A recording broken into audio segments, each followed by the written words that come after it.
Genuine tragedies in the world are not conflicts between right and wrong. They are conflicts between two rights. Truth is found neither in the thesis nor the antithesis, but in an emergent synthesis which reconciles the two. What experience and history teaches us is that people and governments have never learned anything from history, or acted on principles deduced from it. When liberty is mentioned, we must always be careful to observe whether it is not really the assertion of private interests which thereby designated. People who are too fastidious towards the finite never reach actuality, but linger in abstraction, and their light dies away. Once the state has been founded, there can no longer be any heroes. They come on the scene only in uncivilized conditions. An idea is always a generalization, and generalization is a property of thinking. To generalize means to think. History is not the soil in which happiness grows. The periods of happiness in it are the blank pages of history. America is therefore the land of the future, where, in the ages that lie before us, the burden of the world's history shall reveal itself. We may affirm absolutely that nothing great in the world has been accomplished without passion. Art does not simply reveal God. It is one of the ways in which God reveals, and thus actualizes, himself.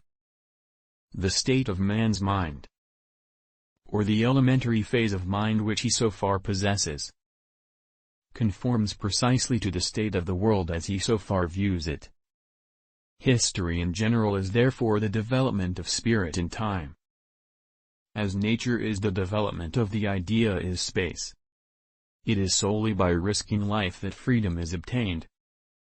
The individual who has not staked his or her life may, no doubt, be recognized as a person, but he or she has not attained the truth of this recognition as an independent self-consciousness. Beauty and art, no doubt, pervade all business of life like a kindly genius, and form the bright adornment of all our surroundings, both mental and material, soothing the sadness of our condition and the embarrassments of real life, killing time in entertaining fashion, and where there's nothing to be achieved, occupying the place of what is vicious. Better, at any rate, than vice.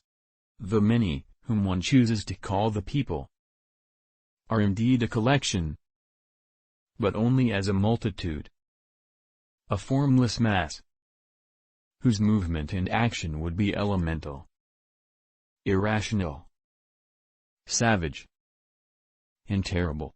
Public opinion deserves to be esteemed as much as to be despised. To be despised for its concrete consciousness and expression. To be esteemed for its essential fundamental principle, which only shines, more or less dimly, through its concrete expression. The definition of the freedom of the press as freedom to say and write what one pleases is parallel to the one of freedom in general, viz., as freedom to do what one pleases. Such a view belongs to the uneducated crudity and superficiality of naive thinking. In public opinion all is false and true, but to discover the truth in it is the business of the great man. The great man of his time is he who expresses the will and the meaning of that time, and then brings it to completion. He acts according to the inner spirit and essence of his time, which he realizes. And he who does not understand how to despise public opinion, as it makes itself heard here and there, will never accomplish anything great. The laws of morality are not accidental, but are essentially rational. It is the very object of the state that what is essential in the practical activity of men, and in their dispositions, should be duly recognized, that it should have a manifest existence, and maintain its position. It is the absolute interest of reason that this moral whole should exist. And herein lies the justification and merit of heroes who have founded states, however rude these may have been.